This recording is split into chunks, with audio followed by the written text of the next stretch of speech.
Desde tempos antigos, em um certo reino, havia um gato preto secretamente apaixonado por uma gata branca, que tinha olhos azul celeste e estava enrolada em um trono dourado. É quando a história começa. Uma menina com asas de anjo puras e cabelo loiro platinado voou diretamente para o céu, determinada a não deixar a magia negra dominar a língua antiga. Em uma aldeia tranquila, um garoto com cabelo preto tingido de vermelho estava se preparando para uma viagem de caça para coletar comida. Enquanto caminhava, Astra olhava sonhadoramente para as nuvens negras manchadas no céu, ouvindo conselhos de seus anciãos. De repente, um tio em estado de pânico correu, anunciando em voz alta que monstros estavam atacando a vila. Seguindo as instruções dos adultos, o menino liderou um grupo de 3 crianças pequenas para se refugiar em uma caverna em uma colina.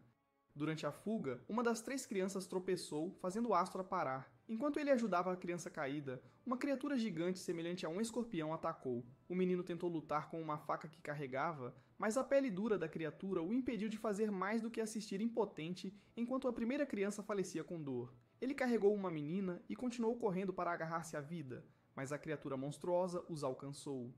Outro filho foi sacrificado, confiando Astra com sua irmã, na esperança de que ele a protegesse. De 4, eles foram reduzidos a apenas a última metade da criança e o garoto ao chegarem ao refúgio em meio a grave perigo.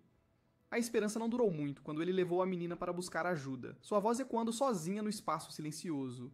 Tragicamente, todos os aldeões morreram na batalha anterior com as criaturas monstruosas. Com apenas ferramentas agrícolas primitivas como armas, como poderiam ter esperança de sobreviver contra as enormes bestas com força devastadora? Agora, apenas o garoto teve a sorte de sobreviver ao desastre. E a aldeia, que antes era cheia de risos, ficou com apenas uma alma solitária. O céu de repente ficou sombrio e a chuva pesava sobre a tristeza dos que ficaram para trás. Skiers, um cavaleiro idoso com cabelos prateados, estava a caminho para procurar outras aldeias atacadas pelas cruéis e monstruosas criaturas. Ele acidentalmente descobriu Astra cavando sepulturas para as almas atormentadas cruelmente assassinadas. De acordo com Astra, as aldeias próximas também não escaparam das garras das criaturas monstruosas, não mostrando sinais de vida. Até agora, Astra havia cavado sepulturas a ponto de quase se exaurir, sua fome desconhecida. Mas quando ele recebeu um pão de Skiers, Astora devorou-o como um tigre faminto. Depois de acalmar seu espírito, os dois sentaram-se e conversaram por um longo tempo. Astora contou que ele era originalmente uma criança sem nome e sem idade acolhida pelos aldeões. O país em que ele vivia era governado por alguém chamado Rei das Trevas. Astora reclamou aos esquiadores se o rei ainda se importava com a justiça para permitir tanta liberdade para as criaturas monstruosas devastarem. Quando questionado sobre justiça, os olhos de Astora mostraram uma determinação cheia de desejo de paz e felicidade, desejando trazer felicidade a todos. Sua resposta fez os esquiadores sentirem que a criança diante dele ainda era muito ingênua. Talvez por isso ele tenha trocado sua saúde, colocando todo o seu esforço em proporcionar um lugar de descanso para aqueles que faleceram. Astora continuou cavando até sentir como se tivesse perfurado os céus, os sons rítmicos de sua escavação parecendo perpetuar a partida dos aldeões. O que não melhorou em nada a condição de Astora nem teve qualquer significado para seu futuro. Uma espada foi jogada na frente dele pelo velho soldado, que queria que Astora parasse de fugir e lutasse, que ele se tornasse forte para protegê-los, não apenas estivesse lá para ajudar nos rituais finais de retorno à Terra. Astora então entendeu que somente ele poderia realizar seus próprios ideais e afirmou sua determinação de protegê-los até o fim. Como se percebesse algo profundo, ele se levantou e rebateu todos os golpes de Skiers, surpreendentemente derrubando a espada de Skiers, o que encantou o velho soldado. Diante do veterano estava alguém com grande potencial para suceder o Rei Sombrio, a quem ele estava procurando. A espada, simbolizando liderança, foi entregue a Astra por Skiers, que lhe disse para ir à capital, à grande mansão, e se proclamar como o Príncipe Sombrio, o sucessor do Rei Sombrio, buscando ganhar a confiança do Cavaleiro Valas para cuidar dele. Skiers desejava que Astra usasse sua era para mudar este mundo falho. No momento em que a lágrima de Astra caiu, um halo apareceu dentro dele, afirmando sua posição como o escolhido, e o Rei das Trevas oficialmente partiu deste mundo para alcançar o Mar da Felicidade. Iris, a garota de cabelo branco, junto com os soldados do reino de Shiro, estava determinada a expulsar os demônios da escuridão. Iris é a rainha do reino de Shiro, e depois de repelir temporariamente os demônios, todos os soldados foram autorizados a descansar e se preparar completamente antes de enfrentar a invasão sombria mais uma vez. Enquanto isso, Iris, profunda em pensamento, percebeu que a personificação do Rei das Trevas estava se fortalecendo e que o exército de Shiro poderia sofrer na próxima confrontação. Sozinha em seu poder, ela sabia que seria difícil resistir mais tarde, o que talvez seja por isso que os soldados foram instados a treinar mais meticulosamente para cada batalha do que nunca. Em sua jornada para encontrar a mansão do Rei das Trevas, Astora encontrou um cavaleiro misterioso e foi atacado por ele. Naquele momento crítico, ele percebeu que era Valis, que Esquias havia mencionado antes de falecer.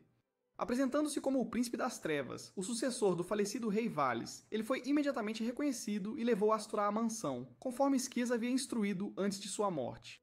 O reino de Shiro, atualmente se preparando para enfrentar um desastre, viu Iris, sua líder, incapaz de descansar, sempre mantendo-se pronta para enfrentar a escuridão a qualquer momento. A feiticeira, Shima, veio confortar o espírito da rainha, que pensava que o reino de Kiro só visava a língua antiga, mas Iris não pensava assim. Ela acreditava que era porque o rei do Reino das Trevas tinha enlouquecido repentinamente, destruindo tudo incontrolavelmente até que o trono do Rei das Trevas fosse sucedido, após o qual a paz dos reinos seria naturalmente restaurada. A conversa deles foi interrompida quando soldados informaram Iris sobre Baal, um exército atacando a capital do oeste. Ao ouvir que a capital ocidental, Metis, enfrentava a primeira tempestade chamada Baal, Iris, carregada com a responsabilidade de liderar o reino, suas asas brancas desdobradas no céu noturno escuro e tranquilo, dirigiu-se direto ao local onde enfrentaria o perigo iminente. Percebendo que sua rainha estava inquieta, os soldados e feiticeiros mais fortes do reino apressadamente seguiram Iris até a capital ocidental. Do outro lado, Metis Baal, um demônio formidável, estava destruindo a bela capital da cidade de Shiro, causando estragos apenas para sua própria diversão. Os soldados do reino lançaram ataques mágicos e flechas afiadas, mas isso era tão ineficaz contra a pele grossa de Baal quanto picadas de formiga. Ele impiedosamente abatia vida após vida enquanto os soldados da capital estavam à beira da morte. Nesse momento crítico, o rei élfico Atlantia, manejando magia de alto nível, controlou os espíritos para interceptar oportunamente as garras mortais de Baal, salvando felizmente as vidas dos soldados. Ele usava continuamente técnicas mágicas que ele havia aprimorado ao longo de centenas de anos de árduo treino para conter o monstro feroz. Durante esse tempo, os soldados de Shiro a caminho de reforçar Metis encontraram problemas quando inesperadamente se depararam com o exército das trevas. No entanto, os soldados de Kiro não tinham malícia em relação às tropas de Shiro. Eram pessoas comuns que imediatamente largaram suas armas e se renderam. Ainda assim, uma sombra parecia consumir tanto seus corpos quanto suas almas, fazendo com que esses homens inocentes perdessem a razão e atacassem. Ambos os lados se encontraram em uma situação precária. Atlantia continuou a lançar ataques devastadores usando o poder dos espíritos contra o formidável Baal, mas a força aterrorizante de Baal era inegável. Cada golpe dos espíritos empunhados por Atlantia era como um martelo trovejante do céu sacudindo a terra. No entanto, o monstro desviava cada movimento com facilidade. O feroz demônio contra-atacava implacavelmente cada golpe mortal e impiedoso. Quando Baal desferiu um golpe poderoso, a força esmagadora foi demais para os três espíritos que se uniram para formar um escudo mágico forte, que não pôde resistir ao seu ataque. Naquele momento, enquanto Iris testemunhava seu povo cair dolorosamente, um a um, seu ódio pelo mal fervilhava como uma chama feroz. Enfurecida, Iris com suas asas brilhantes voou em direção a Baal com sua espada afiada, enquanto os soldados do reino de Shiro também tinham que enfrentar os camponeses inocentes manipulados pela escuridão. Eles perderam toda a noção de consciência e seguiram cegamente as ordens do mal, atacando continuamente os soldados. Na outra frente, Iris ainda estava enfrentando Baal, desencadeando uma série de técnicas antigas. Mas lutar contra ela parecia apenas um passatempo para Baal, satisfazendo sua cruel diversão. À medida que a situação se tornava cada vez mais terrível, Iris decidiu usar todo o poder da língua antiga. Mas Atlante a impediu porque o progenitor antigo já não aguentava mais a pressão. Sentindo que ninguém ali era um oponente à altura, Baal virou as costas e foi embora, deixando a multidão perplexa. Após a crise, o céu voltou a clarear com a luz da manhã, trazendo esperança para todo o reino de Shiro. Iris e os soldados se apoiaram mutuamente para restaurar sua capital devastada. No Reino da Escuridão, um Goblin que achava a guerra com Shiro sem sentido foi imediatamente morto pelo rei de Kuro. Ele acreditava que o céu azul não merecia existir, já que, no final, tudo deve sucumbir à noite eterna. E era uma regra não escrita que os moradores de Kuro deviam obedecer à escuridão. Para ele, a coexistência de Shiro e Kuro neste mundo era inaceitável.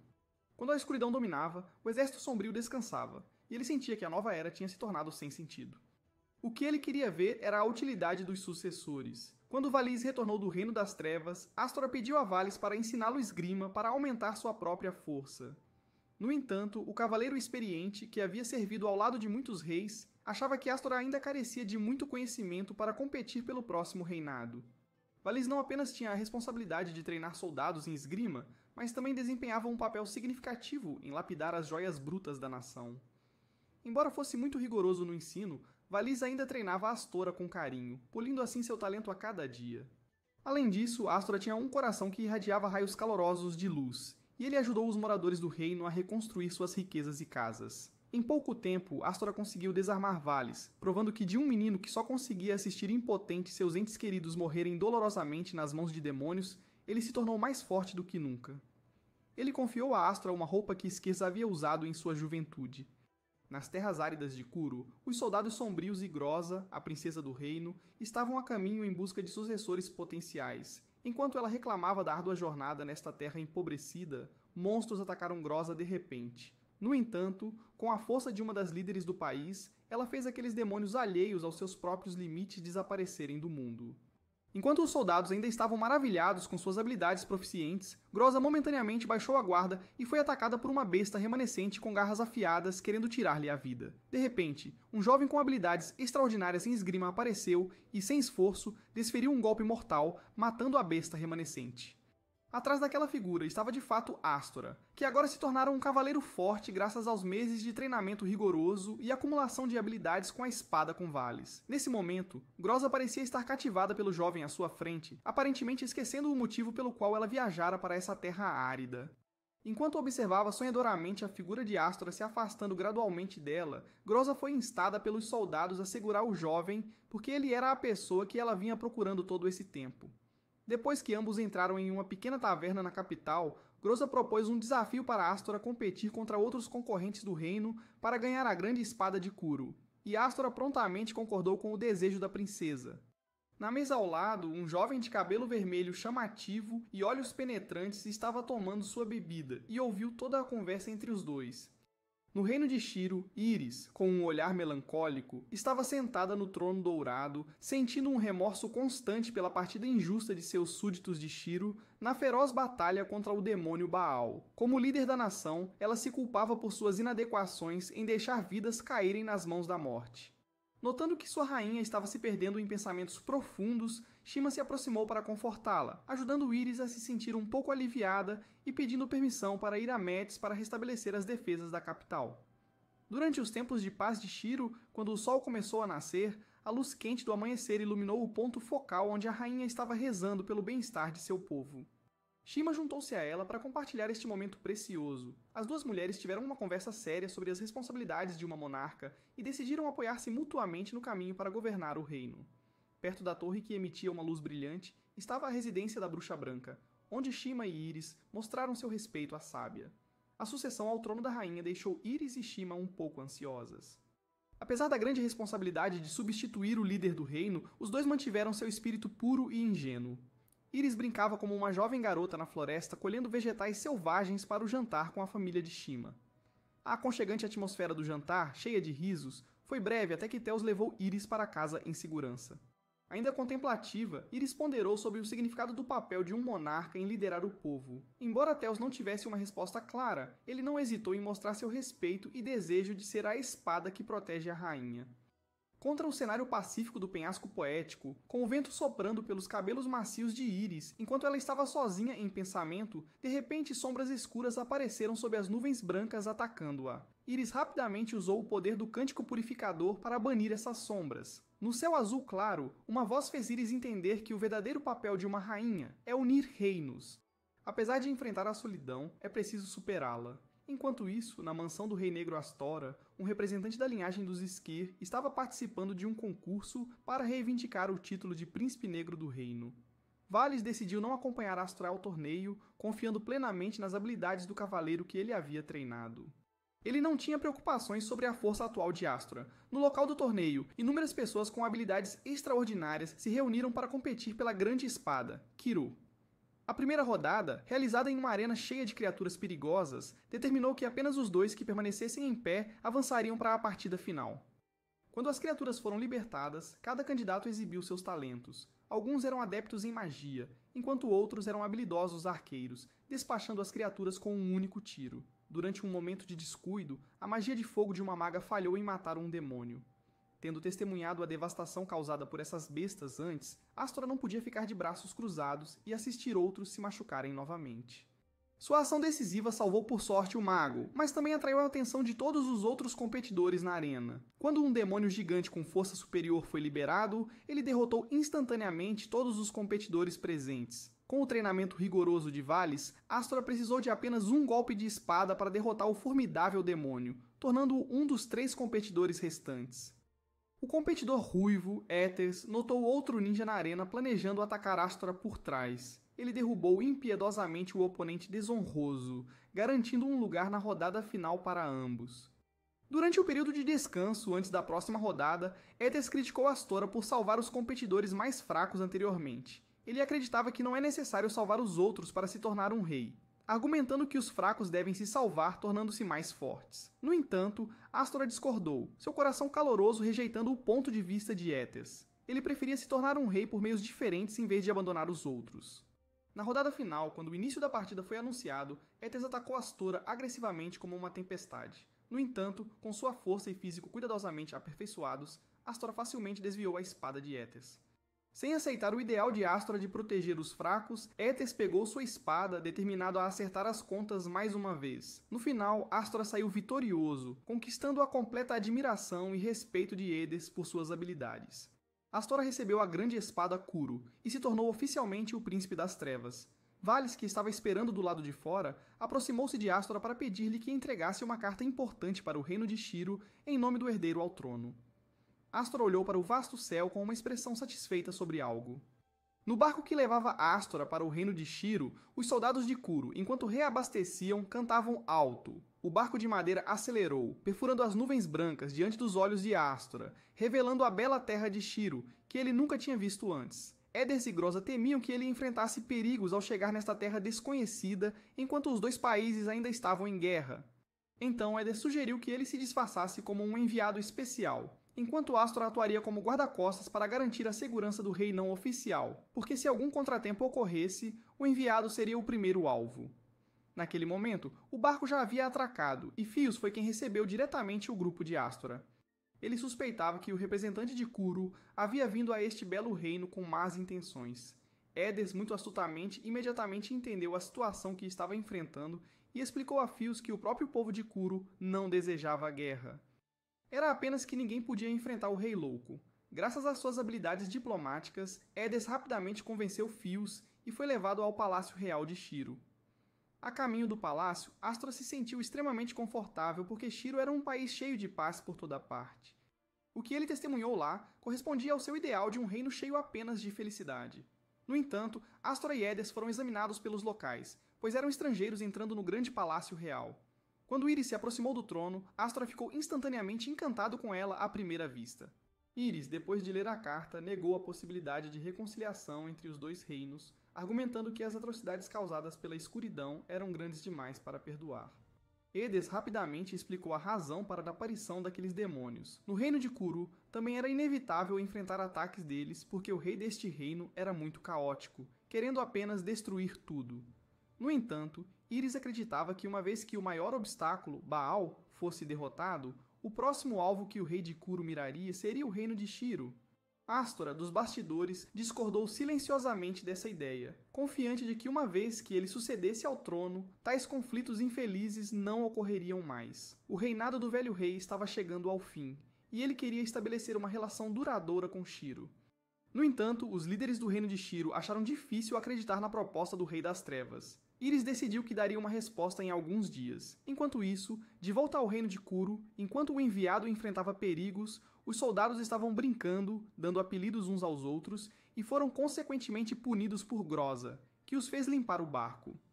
De repente, Groza foi urgentemente convocado de volta ao Palácio Real, indicando que Kuro estava se preparando para uma guerra devastadora. Astora e Ethers foram levados para descansar no palácio, e antes de Fios partir, Astora perguntou a ele sobre o Rei da Luz, mas foi repelido por Fios, que achava que Astora, sendo um plebeu, não era digno de perguntar sobre o líder do reino. Quando a noite caiu, ao notar que o Príncipe das Trevas estava se comportando de forma incomum, Ethers entendeu o desejo urgente de Astora de trazer paz a Kuro. Ele pensou que Shiro achava que apenas eles estavam certos e Kuro errado, e que o Rei da Luz poderia querer virar a situação a seu favor. No entanto, Astora imediatamente descartou os pensamentos de Edders, reconhecendo uma diferença em Iris em comparação com os outros em Shiro, pois qualquer decisão sobre o tratado dependeria dela. Iris, por outro lado, estava profundamente pensativa sobre sua escolha, decidindo agir como líder para garantir a segurança de seu povo. Antes do amanhecer, figuras importantes de ambos os países se reuniram no Palácio Real. Iris perguntou a Astora sobre seus pensamentos como cidadão de Kuro sobre derrotar Baal antes de decidir assinar o tratado. Astora conseguiu convencer Iris com sua resposta, afirmando seu desejo de que o povo de Kiro seja protegido de Baal através do tratado entre os dois reinos. Os primeiros raios de sol inundaram Shiro, sinalizando o começo de uma nova era. Iris concordou em assinar o tratado e ambos os reinos se uniriam para derrotar o demônio Baal e proteger a paz de seus povos. Iris, espalhando suas asas brancas no céu azul, preparava-se para ir ao reino de Kiro para derrotar o demônio maligno Baal. Seu coração, o coração da rainha, constantemente ponderava sobre o jovem de cabelos negros, pensando que ele realmente era o príncipe do reino das trevas. Enquanto isso, ao seu lado, Fios esperava ansiosamente, preocupado com sua rainha. Shima, tendo retornado da capital de Metis, conseguiu entender a situação das relações exteriores entre os dois reinos quando revisou uma carta do reino de Kiro. Ela entendeu que ambos os reinos concordaram em uma trégua para unir forças na derrota de Baal. Durante este tempo, Shiro teria o direito de manter os dois enviados como reféns para demonstrar a boa vontade de Kiro. Enquanto isso, Iris havia voado para o reino da escuridão. Além das nuvens brancas estava uma terra envolta em tons escuros, onde o povo de Kiro continuava sua vida cotidiana e comércio, alheio à ameaça iminente. De repente, o demônio maligno Baal apareceu, suas asas batendo como tornados poderosos e destrutivos. Do outro lado, os soldados mais elite do reino de Kiro se reuniram, preparados para uma batalha monumental. Valos, um cavaleiro de alto nível, liderou seu exército com bestas poderosas para lançar um ataque preventivo contra o demônio maligno que tentava destruir o reino por sua diversão. No entanto, tal força ainda era insuficiente para derrotar o monstro que havia devastado continentes por milhares de anos. Valos, com um plano pré-estabelecido, atraiu Baal para dentro da fortaleza e então lançou uma barragem de armas afiadas, concentrando todo o poder de fogo no corpo maciço do demônio. A força do demônio não era brincadeira. Todos os ataques físicos eram apenas como moscas para ele. Sua pele grossa, semelhante a aço, facilmente repelia as lanças mais afiadas e até os feitiços mágicos mais poderosos que Grossa havia aperfeiçoado ao longo de muitos anos. Baal circulava a fortaleza do reino a cada batida de asa, afastando inúmeros soldados de elite. Confiante demais em seu imenso poder, Baal caiu em uma armadilha mágica armada pelos feiticeiros, com Grossa e Valos desferindo seus ataques mais poderosos, causando impactos devastadores.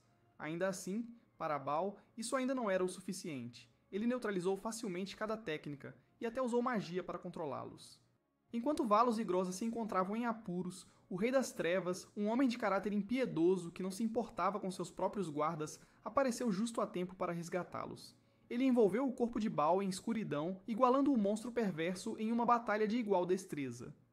Do outro lado, Baal não foi superado. Ele usou suas habilidades supremas para dissipar a escuridão do rei. A maré mudou quando Baal, com sua força brutal se sentindo triunfante, foi mais uma vez contido por correntes mágicas. Mas desta vez, não foram os magos do reino de Kiro. Era Iris, com suas asas brancas em meio à escuridão misteriosa, usando o poder da magia ancestral para conter um Baal em dificuldades. Ele não esperava que os dois reinos deixassem de lado seu orgulho e se aliassem para derrotá-lo. O Rei das Trevas decidiu não destruir Baal, mas em vez disso selá-lo no Tártaro, encerrando a batalha milenar com o demônio maligno. De volta à capital do reino de Shiro, Edders e Astora estavam se encontrando com a feiticeira Shima. Edders não pôde deixar de admirar sua beleza ao vê-la. Shima também entendeu que o povo de Kiro não queria guerra, mas eles foram obrigados a lutar devido às ordens do rei. Astora, olhando para o céu através de uma janela, de repente saiu correndo da capital enquanto Iris, tendo retornado ao seu reino após a batalha com Baal, estava cambaleando do enorme esforço de usar o poder da língua antiga, o que a deixou incapaz de ficar de pé por mais tempo. Quando ela começou a cair, Astora a segurou por seus ombros esguios. Fios e Shima imediatamente foram verificar a rainha, mas não encontraram ferimentos externos. Shima rapidamente percebeu que Iris havia abusado do poder da linguagem antiga e imediatamente a levou para o palácio para cuidados. Iris foi trazida de volta à capital em um estado de exaustão, e Shima estava profundamente preocupada com a rainha, passando dia e noite usando feitiços de cura para ajudar na sua recuperação.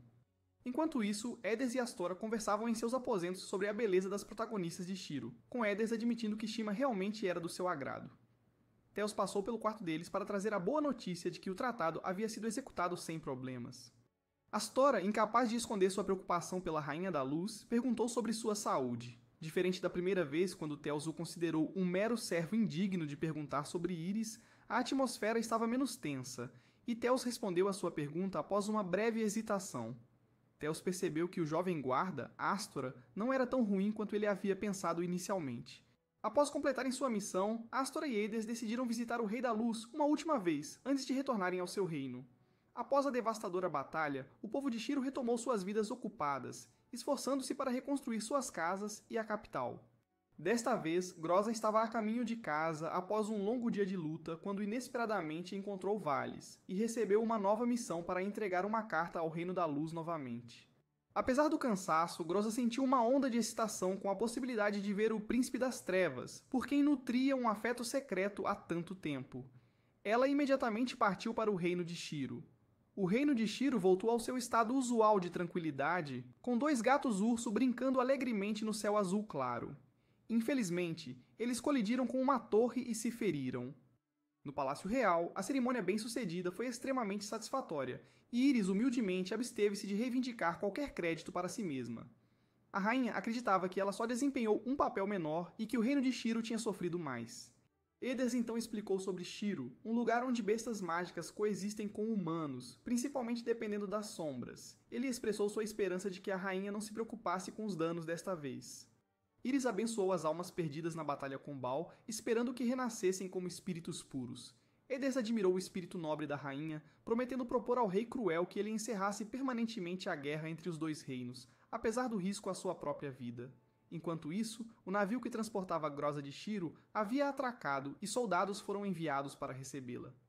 Ao chegar no Palácio Real, Groza imediatamente entregou uma carta do Rei das Trevas para Íris. Enquanto a rainha lia atentamente a importante carta, Groza percebeu que o olhar de sua amada estava dirigido ao Rei da Luz, fazendo-a sentir uma pontada de ciúmes. O conteúdo da carta foi prontamente aceito por Íris, pois prometia uma paz temporária entre os 2 reinos. O cessar-fogo proposto pelo Rei Sombrio visava restaurar a nação após a devastadora batalha com Baal. Enquanto aguardava para escrever uma resposta, Íris decidiu pessoalmente mostrar aos convidados de Shiro a bela capital. Descendo ao jardim da cidade com Theo, o irmão mais novo de Shima, o menino de cabelo azul recebeu entusiasticamente a rainha e seus irmãos.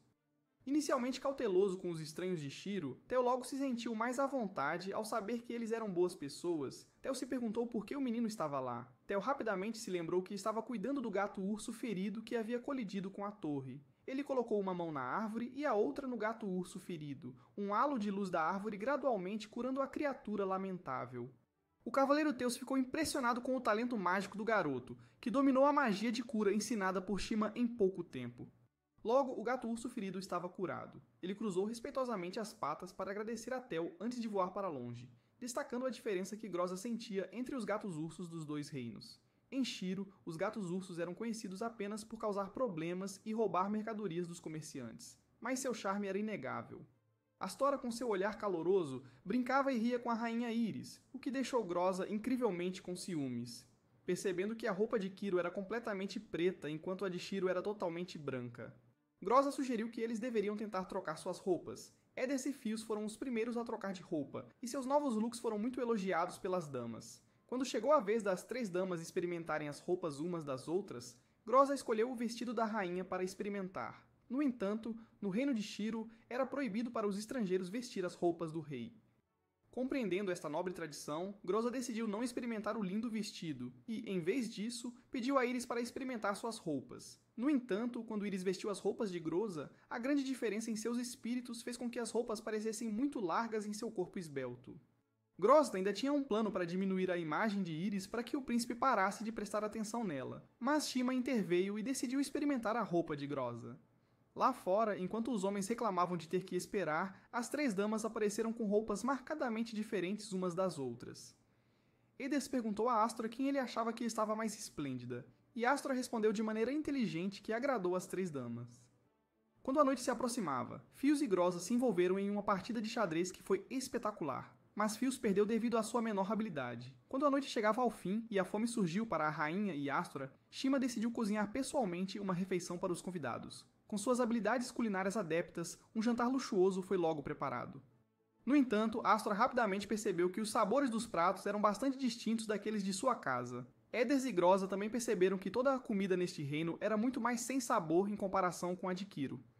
Groza então trouxe alguns peixinhos de sua terra natal para compartilhar, destacando vividamente as diferenças de sabor entre os dois reinos enquanto todos experimentavam o prato. Todos em Shiro acharam o peixe pequeno muito salgado, levando Iris a comentar que compreender questões triviais como as preferências alimentares era essencial para a coexistência dos dois reinos. Astora então teve uma inspiração repentina de combinar o peixe com a sopa servida anteriormente, e surpreendentemente, a combinação ficou equilibrada, criando um sabor que ambos os lados apreciaram. A panela de sopa foi rapidamente esvaziada, e o peixe também foi terminado, restando apenas um pote vazio. Embora a refeição estivesse deliciosa, Fios ainda achava que os vegetais selvagens que Iris tinha colhido eram mais saborosos. Astora foi lembrada das florestas de vegetais selvagens em Quiro, onde, sem luz solar, as plantas eram secas e sem vida.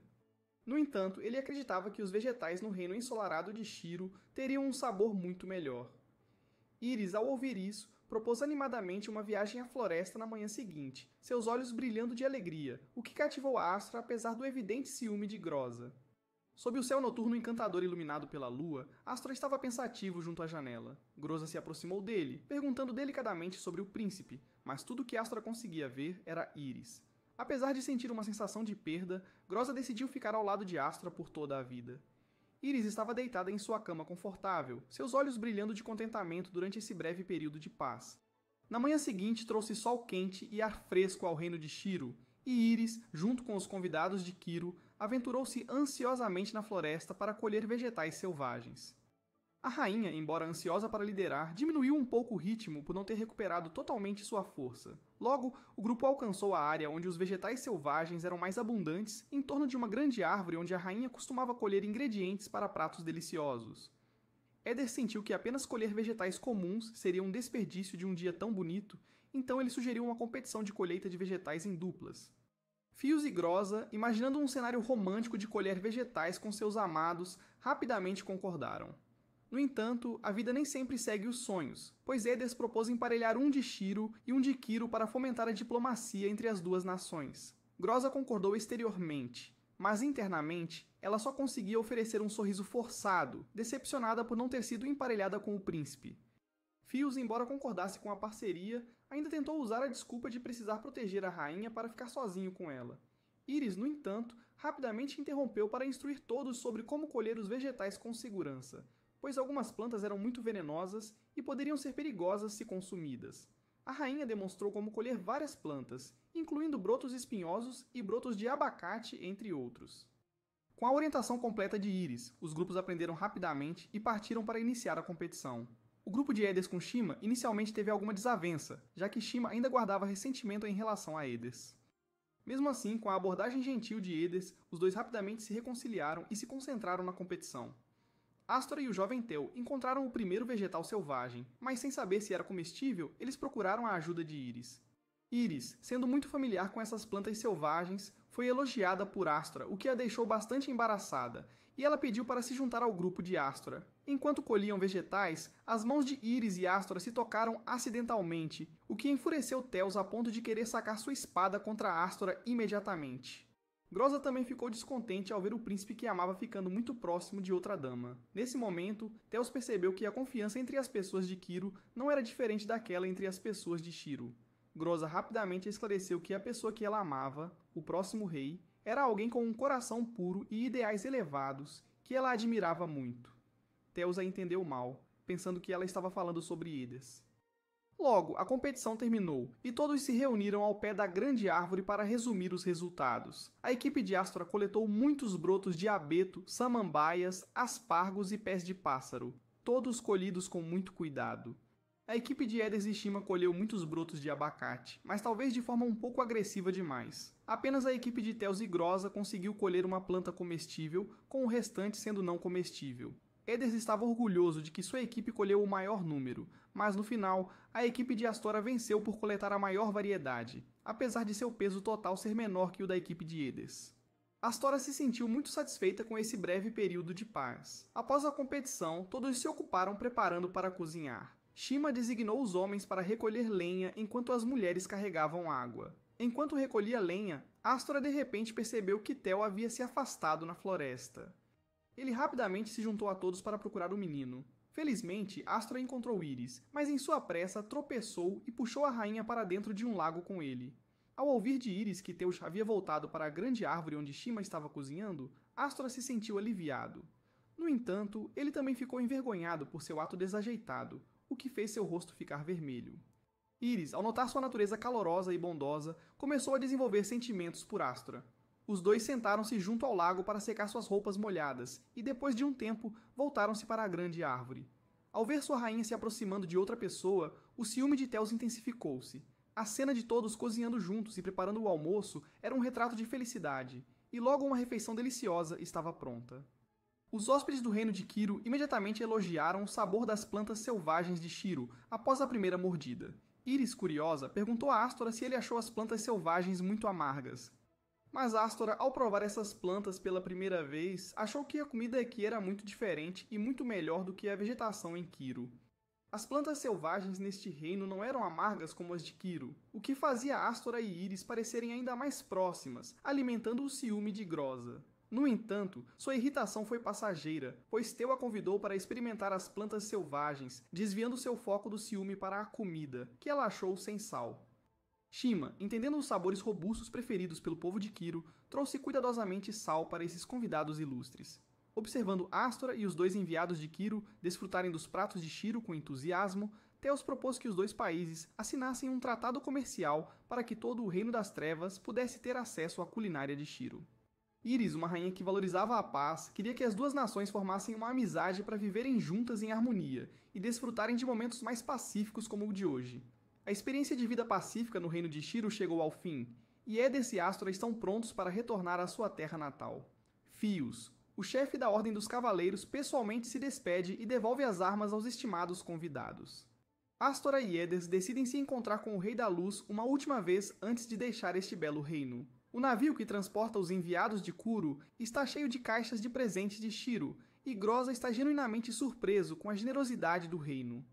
Íris terminou de escrever uma carta solicitando um tratado comercial, e seu tempo em Shiro está se esgotando. Íris expressa um desejo de que os dois reinos em breve vivam juntos em paz eterna. De repente, a expressão de Edes muda. Ele acredita que apenas um poderoso país como Shiro, que recebe luz solar quente e força extraordinária de línguas antigas o ano todo, permite que seu povo viva em abundância e paz. Enquanto isso, o reino sombrio e sem vida de Kuro não pode aceitar uma vida tão tranquila sob Shiro. Íris entende a origem da raiva de Edes, mas devido à necessidade de manter o equilíbrio entre os dois reinos, as coisas sempre foram assim. Edes, enfurecido pelas palavras de Íris, a acusa de justificar seu poder para dominar os céus. Em um surto de velocidade, Edes ataca a rainha, e o ataque repentino deixa os guardas de Íris incapazes de reagir a tempo. De repente, um golpe crítico divide Edes em dois, e Astora, com seus reflexos rápidos, salva a Rainha da Luz no último momento. No entanto, o incidente chocante deixa os espectadores incapazes de perdoar o reino de Kuro mais uma vez. Fios, com raiva fervendo como fogo, ataca fisicamente Astora, apesar de ele ter acabado de salvar a rainha das garras da morte. Íris hesita, querendo que o cavaleiro pare, mas o choque é grande demais para ela falar. Astora, impotente, é levada para a prisão por Feus, enquanto Groza ainda verifica alegremente os presentes de Shiro, quando de repente um soldado irrompe exigindo uma partida imediata, deixando Groza perplexa e sem saber o que está acontecendo. Quando o crepúsculo cai e a escuridão retorna, Feus não consegue conter sua raiva e se culpa por ter sido tolo o suficiente para confiar nas pessoas do reino de Kuro. Ele sente que o equilíbrio entre os dois países não existe, pensando que cavaleiros da luz como ele sempre enfrentarão guerra. Tel, ainda muito ingênuo, mas com visões de longo alcance, acredita que seu irmão está excessivamente preocupado. Ele pensa que a permanência é impossível, porque todos os humanos irão falecer devido à velhice. E a história de brigar com um vizinho não pode durar para sempre, uma vez que ele percebe que pedir desculpas e ceder pode acabar com o conflito. Crescer, para ele, significa aprender a se controlar. No entanto, Fios ainda o vê como uma criança que não pode entender assuntos de adultos, sentindo que seu irmão não valoriza suas opiniões. Tel vai embora, decepcionado, apesar das tentativas de Shima de detê-lo. Embora Fios negue o raciocínio de Tel, ele secretamente protege esses pensamentos, acreditando que o menino bondoso pode mudar esta era dolorosa. Neste momento, Íris lamenta as línguas antigas porque os dois reinos não podem manter a paz, afirmando que se confrontar-se é como o mundo funciona, ela não pode mais suportar isso. As línguas antigas então aconselham a Rainha da Luz a tomar decisões decisivas sobre o que é visto como certo, após o que um flash de luz transforma a bela rainha em um gato branco puro. Nas profundezas da masmorra escura, Astora finalmente desperta da inconsciência. Coberto de feridas, ele pondera se salvar Íris foi a escolha certa, sem saber que Éders havia recebido uma missão secreta do Rei das Trevas, que envolvia trocar de identidade com ele ao chegar em Shiro. Se ele não tivesse agido contra Éders, o reino de Kuro poderia ter recebido seus primeiros raios de sol na história. De repente, um feixe de luz emana de fora da cela escura, e diante dele está um gato branco puro. A porta da cela se abre de repente, e o gato parece querer que Astora a siga. Entendendo sua intenção, Astora rapidamente se levanta e segue os passos do gato branco. A prisão parece abandonada, e o gato branco guia Astora por cima das muralhas da fortaleza, passando pelos guardas, através das belas florestas, até um penhasco onde Íris frequentemente fica sozinha em pensamento. Astora ficou surpreso ao encontrar suas duas espadas lá, repentinamente iluminadas por um halo emanando do gato branco, que então se transformou em uma magnífica gema. Quando a gema se estilhaçou, Íris apareceu no meio do halo, inconsciente nos braços calorosos de Astora. Quando Íris acordou, seus olhos se encontraram e suas mãos estavam entrelaçadas, com Íris liberando as emoções que ela havia suprimido por tanto tempo. Ela sentiu que os reinos não poderiam se apoiar mutuamente, pois os conflitos e as guerras entre os dois lados eram constantes. Astora viu a mulher que ele amava carregando muita responsabilidade, e isso o machucava profundamente. Ele de repente abraçou Íris, prometendo sempre cuidar e apoiar ela, independentemente de quaisquer erros que ela pudesse cometer. Naquele momento, Astora também revelou sua verdadeira identidade para Íris como o Príncipe das Trevas, embora ela já o tivesse reconhecido como o próximo rei por suas ações. Astora estava certo de que herdaria o trono do reino de Kiro e jurou trazer paz a este mundo conturbado com ela.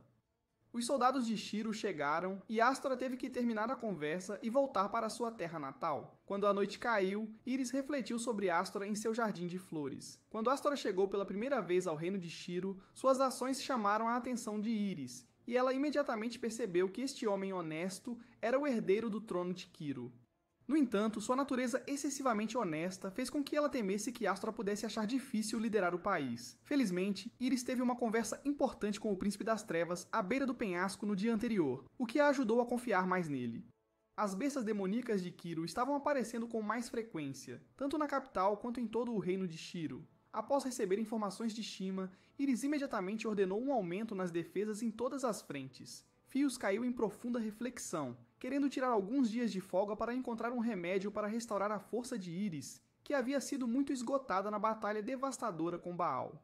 Shima continuamente se opôs porque o reino não podia ficar sem seu líder do exército, especialmente quando demônios poderiam invadir a qualquer momento. Íris tranquilizou Fios de que ela logo se recuperaria, e que o mais importante era preparar-se bem para a batalha iminente contra a escuridão. Apesar das objeções de Shima, Fios priorizou tratar a rainha, mas como não conseguiu garantir a pista para a cura sozinho, decidiu enviá-lo embora. Atlantis, um elfo com vasta experiência, foi procurado por Fios para encontrar uma cura para a rainha. Atlantis avaliou que a saúde de Íris havia se deteriorado porque ela havia usado magia além da tolerância do seu corpo, perturbando seus canais mágicos que ainda não haviam se recuperado completamente. Normalmente, eles se curariam naturalmente com o tempo, mas dado o curto período disponível para descanso e os desastres crescentes que o reino enfrenta, isso era impraticável.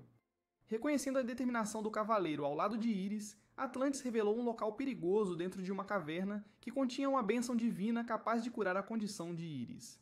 Apesar dos perigos, Fios estava determinado a obter esse remédio místico enquanto a rainha defendia incansavelmente o reino. Para se preparar para a iminente invasão das forças das trevas, o grupo mais habilidoso de feiticeiros liderado por Shiro treinou em magia avançada para criar uma barreira forte. No entanto, essa técnica drenou uma quantidade significativa da energia mágica de Shima, tornando-a insustentável por muito tempo. Apesar da fadiga que enfraquecia sua força, os feiticeiros continuaram seu treinamento diante do mal iminente. Quando Shima soube do desaparecimento de Fios, ela imediatamente informou Íris sobre esse problema urgente. Ao ouvir a notícia, a rainha permaneceu destemida, sabendo que Fios estava buscando uma cura para ela, e só pôde desejar ao cavaleiro principal um retorno seguro. Nas profundezas da floresta densa, Fios e Atlantes chegaram à caverna que leva à cachoeira, onde estava escondida a luz divina miraculosa que poderia curar Íris rapidamente. Depois de escapar da perseguição do reino de Shiro, ao pular em um barco voador, Astora voltou para sua terra natal. Embora questionado sobre o assunto com Etris, nada significativo aconteceu com ele.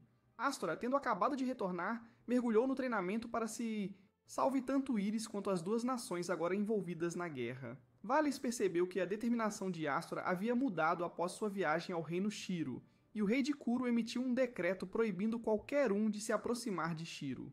No mundo deles, os súditos de Kuro tinham que obedecer incondicionalmente às ordens do rei. Em Kuro, os conceitos de bem e mal não existiam. Um pequeno descuido poderia permitir que o mal consumisse imediatamente tudo que é bom em um instante. Astora achava incomumente alarmante que o mal estivesse desenfreado, descartando a crença comum de que a paz prevaleceria assim que a escuridão tomasse tudo como nada mais do que uma ilusão infantil. Valis, por outro lado, acreditava que cálculos profundos e liderar as pessoas para produzir resultados ou até mesmo especular sobre o futuro eram deveres de um rei, não dele. No entanto, ele indicou que, se Astora subisse ao trono e precisasse dele, estaria pronto para ajudar a qualquer momento. De repente, de longe, Groza veio apressado com notícias urgentes de que as bestas monstruosas na linha de frente eram muito fortes, e o exército regular não conseguia resistir a elas.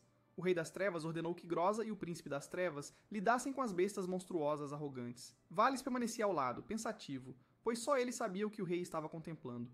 Dentro da capital, todos os soldados e monstros bestas estavam reunidos, com o Rei das Trevas planejando conquistar os céus e usando as forças mais fortes do reino para extinguir a luz do reino Shiro. Enquanto isso, Astora estava a caminho com Groza para o local dos monstros bestiais descontrolados quando de repente se distraiu. Eles foram atacados por monstros que pareciam abelhas gigantes. Devido a um passo em falso, Groza escorregou e caiu em um desfiladeiro. Mas graças aos reflexos rápidos de Astora, ele conseguiu pegar Groza em uma situação perigosa. Cara a cara com o príncipe, Groza não conseguiu esconder seu constrangimento. Enquanto tentavam sair do ravina escura, de repente uma criatura monstruosa muito maior que Astora se aproximou. Vendo isso, Groza imediatamente usou seus feitiços mágicos, e suas flechas mágicas atingiram a carne da besta. Entretanto, a fera parecia não sentir dor alguma, como se não tivesse sofrido dano. Vendo isso, Groza continuou a atacar com mais força, mas Astora correu para a frente como se quisesse resolver as contas com a besta. Neste momento, o reino de Shiro enfrentava uma batalha histórica contra as trevas, com suas forças de elite preparadas. Theos e Atlantes haviam entrado na caverna que continha a luz divina para restaurar a antiga magia à rainha Íris.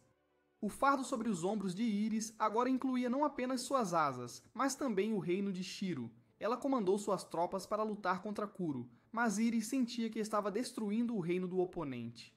Ao perguntar-se se o equilíbrio era realmente uniforme, ela percebeu que não poderia mudar a situação atual sozinha e esforçou-se apenas para mantê-la, enquanto as tropas Shiro estavam dispostas e prontas para a batalha.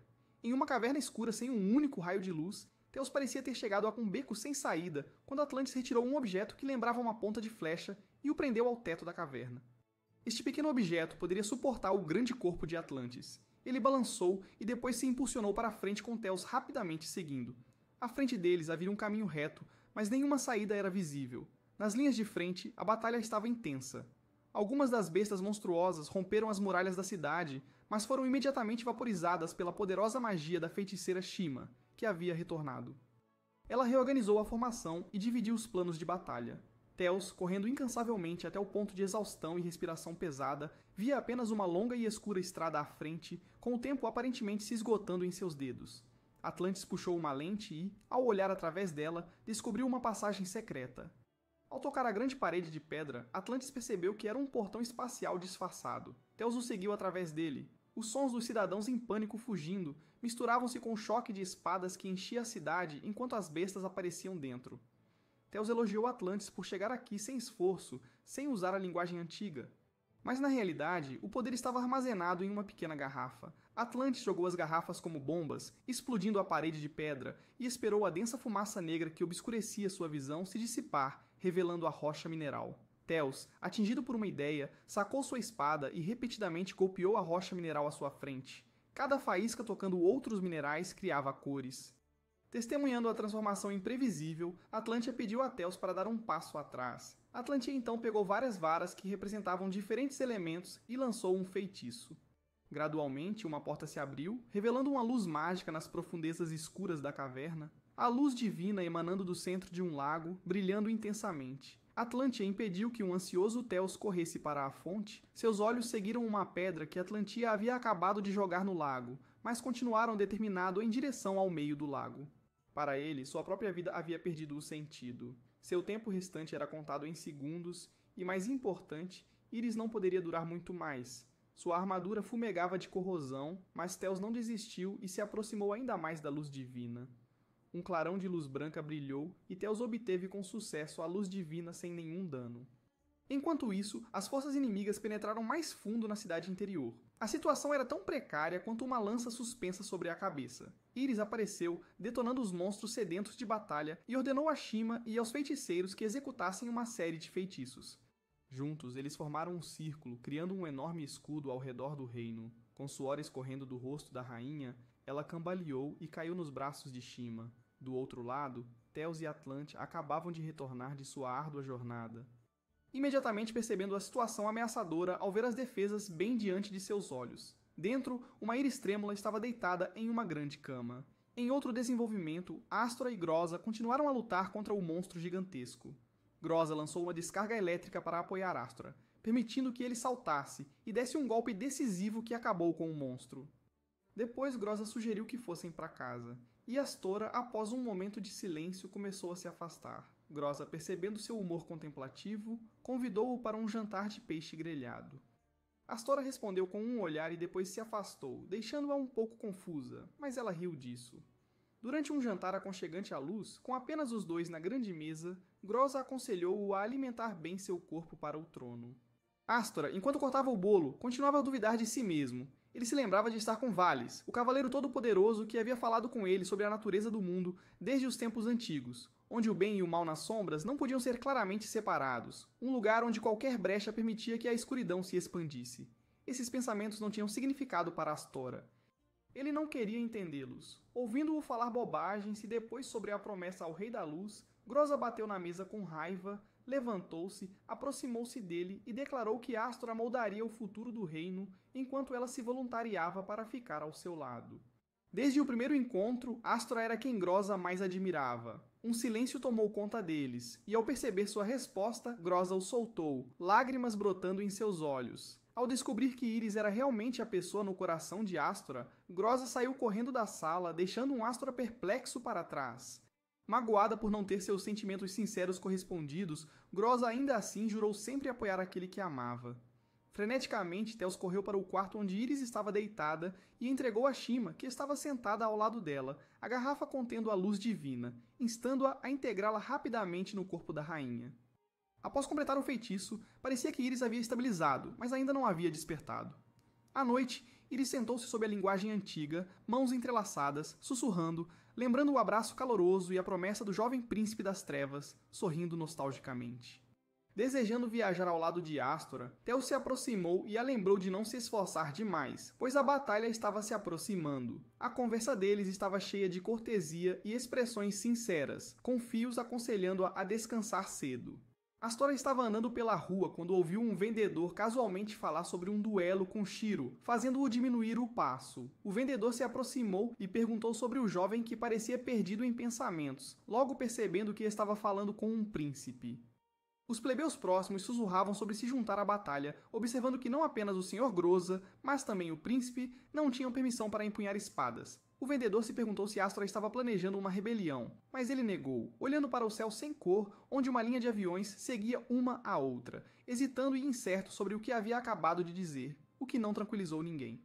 O comerciante, com a esperança de que se Astora um dia subisse ao trono, ele reduziria seus impostos. Um grupo de crianças correu até o príncipe, seus olhos brilhando com inocência e apontando para o que consideravam ser uma ilha flutuante no céu, esperançosos por vitória, apesar da visível preocupação e hesitação de Astora.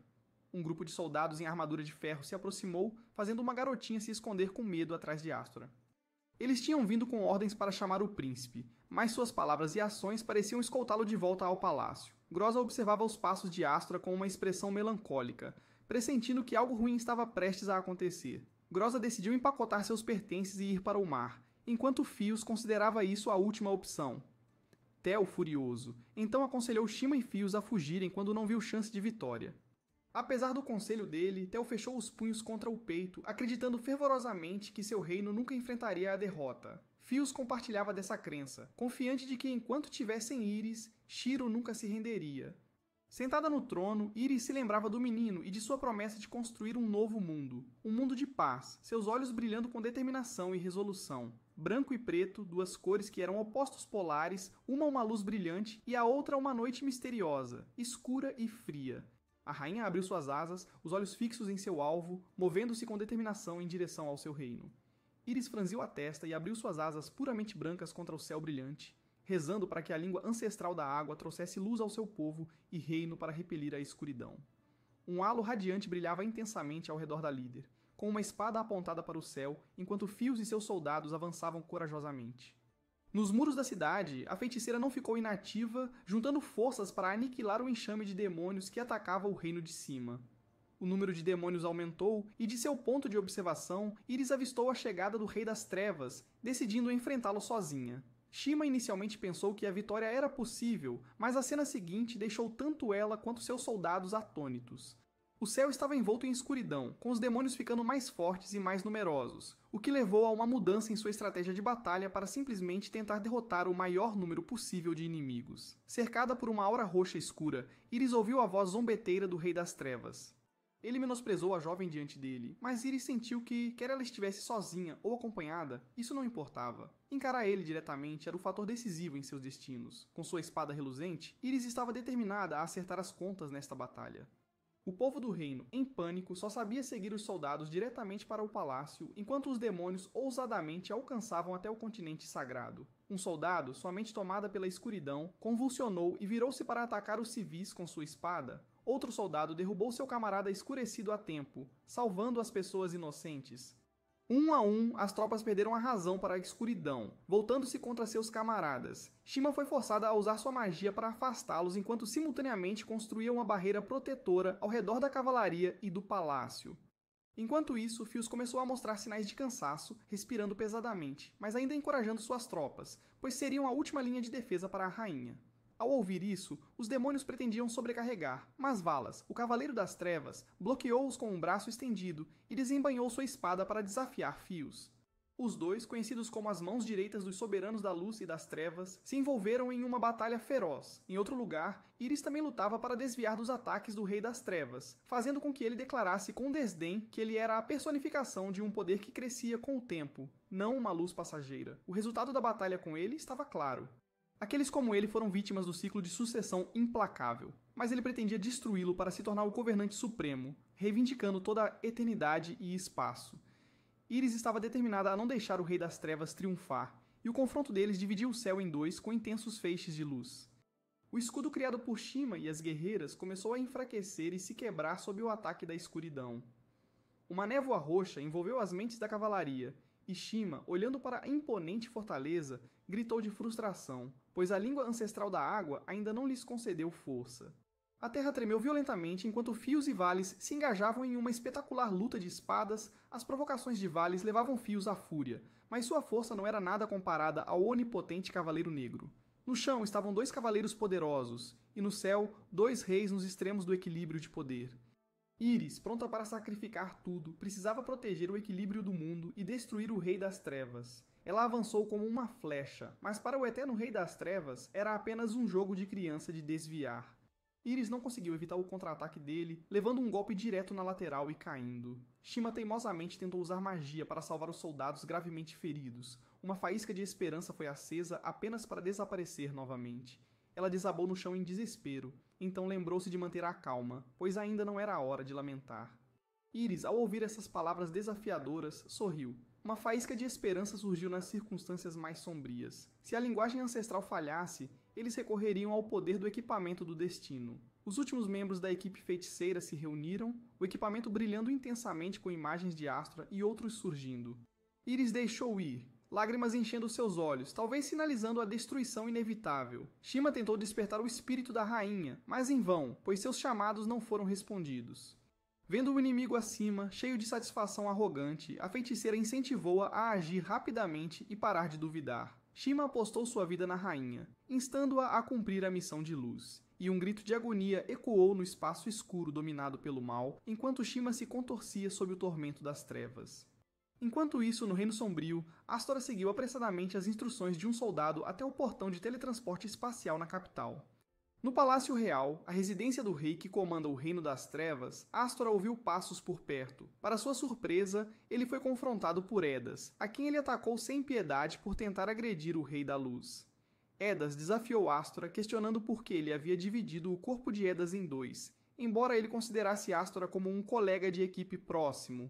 Foi uma surpresa para Edas que alguém de fora do reino de Shiro se esforçasse tanto para salvar a rainha. Pelas palavras de Edas, Astora percebeu que tudo o que aconteceu foi orquestrado pelo rei. Astora não apenas desconhecia as maquinações do rei, mas até mesmo Valis, um cavaleiro próximo a ele, desconhecia a verdade sobre a guerra. Vendo a persistência de Astora, Edas sacou sua espada e a apontou diretamente para ele. O corpo de Edas começou a se transformar, seus membros o transformando em um verdadeiro demônio. Astora atacou, mas foi apenas um pequeno incômodo para seu oponente. Era a vez de Edas avançar, e desta vez, Astora liberou uma aura mágica herdada de X, prendendo Edas em Pedra Negra. Pensando que tinha vencido, Astora dirigiu-se ao palácio, mas foi cegado por fios de escuridão. Edas, parado atrás, zombou da ingenuidade do príncipe por subestimar seu poder, despedaçando a armadura de ombro de Astora em fragmentos com cada golpe de Edas, que se incrustavam venenosamente na carne de seu oponente. Quando a espada de Edas perfurou Astora, foi então que Astora desferiu um golpe fatal, derrotando o astuto e maligno demônio antes de entrar na Noite Eterna. Edas não esqueceu de lembrar Astora do verdadeiro propósito por trás das palavras enganosas do Rei Sombrio que todos acreditavam. Ele queria não apenas destruir Shiro, mas também arrastar Kiro para assegurar sua posição como governante supremo. Edas desapareceu como fumaça diante dos olhos do príncipe. Astora levantou-se, puxando sua espada do chão e avançou para o palácio. Os soldados emboscados do outro lado do portão de teletransporte foram rapidamente derrotados por ele. Astora usou toda sua energia, correndo rapidamente para o cais, eliminando simultaneamente quaisquer pequenos demônios que obstruíam seu caminho. Grossa apareceu, usando uma barreira para destruir os demônios aéreos e disse a Astora para deixar este lugar aos cuidados dela, apoiando-o por trás para que o príncipe que ela estimava pudesse alcançar seu objetivo. Astora correu rapidamente para o cais, apenas para perceber que não havia mais aeronaves. Em uma situação desesperadora, um poder misterioso envolveu Astora, fazendo-o irradiar uma aura brilhante, enquanto a força oculta dentro dele era revelada. Asas negras surgiram em suas costas, e sem hesitar, Astora alçou voo, voando pelas nuvens brancas. Do outro lado do campo de batalha, Shima, apesar de sua feroz resistência contra o Rei Negro, não conseguiu escapar de ser engolida pela escuridão. Ao acordar após um chamado de outra feiticeira de sua tropa, Shima ficou chocada ao se ver invejando o poder de Iris, a feiticeira branca. No topo da torre, Iris parecia estar se arrependendo com a linguagem ancestral da água, vendo-se como uma enganadora por não ter cumprido sua promessa a Astora. Astora, com seu novo poder, agora estava abrindo caminho sem esforço a cada golpe de sua espada enquanto voava em direção a Iris. Iris não teve escolha, a não ser usar todo o poder da linguagem ancestral das águas para selar tanto Kuro quanto Shiro. O chão tremeu violentamente. Sentindo o perigo, Valis recuou, correndo em direção a Shima e depois correndo para dentro do palácio. A terra desmoronou e tudo desapareceu lentamente em uma fumaça preta e espessa. Fora da cidade, Fios, que começava a entender a situação, largou sua espada em frustração, se perguntando por que lutou tanto quando a rainha não esperou por ele. A luz da língua ancestral crescia mais forte, destruindo rapidamente a cidade e até mesmo Iris. Atordoado, Astora ouviu o chamado de quem ele estava esperando. Seus olhos azuis se abriram, mas no final não havia como segurar. Apesar de Iris estar enterrada profundamente no chão, Astora arriscou tudo para alcançá-la. O Rei Sombrio, testemunhando o colapso do céu e da terra, percebeu que Iris havia sacrificado a linguagem ancestral da água e o continente aéreo para derrotá-lo. De um buraco negro profundo, uma luz como uma estrela cadente disparou em sua direção. Era Astora, incapaz de salvar Iris, mas determinado a cumprir seu último desejo. Astora, com sua espada perfurando o olho escancarado do Rei das Trevas, o amaldiçoou e o mandou de volta à Terra, desferindo um golpe fatal que acabou com a saga.